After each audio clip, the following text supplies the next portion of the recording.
Terres et vignes de l'Aube avec la Chambre d'agriculture de l'Aube. Rassemblés pour innover.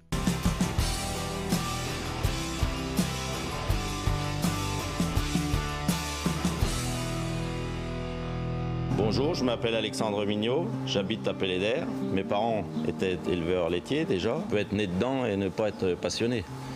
Et moi j'ai toujours aimé ça. C'était en 2016, à l'occasion d'un tournage, cet éleveur de Pellédère baptise ce veau Marie 32. Aujourd'hui, la vache a bien grandi. Autre évolution, depuis 8 mois, l'ancienne salle de traite croule sous la poussière, remplacée par un robot de traite. Celui-ci a bouleversé le quotidien du couple et des 80 vaches. Il est en train de nettoyer sa caméra 3D. La traite, elle va durer 6 minutes. C'était un peu le but aussi de se libérer du temps. On peut partir en vacances. Fini 365 jours par an les traites qui fatiguent les articulations durant 4 heures matin et soir, week-end compris. Les vaches, elles aussi, ont une vie quotidienne plus apaisée grâce à un circuit automatisé pour se rendre au robot à leur rythme et de façon autonome. Alors elles ont des matelas, de l'air paillé, ventilation pour les périodes chaudes.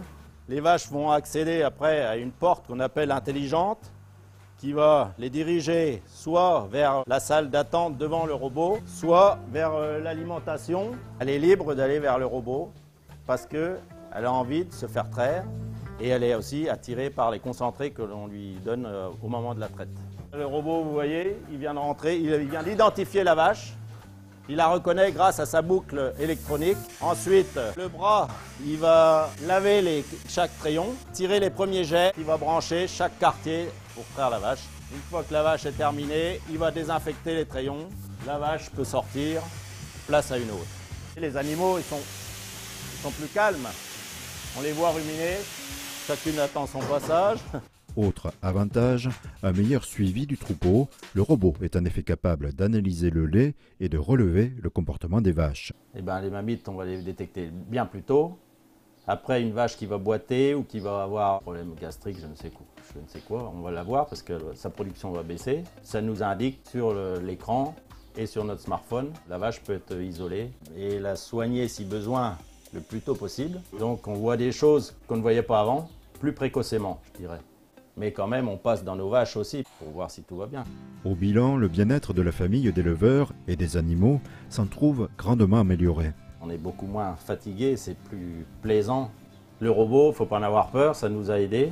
Les vaches, si elles vont bien, ça va se ressentir sur nous et nous, après, on a plus de liberté aussi. Alexandre Mignot a fait le choix de maintenir sa production d'environ 8000 litres de collectés tous les 3 jours, tout en conservant sa passion pour l'élevage.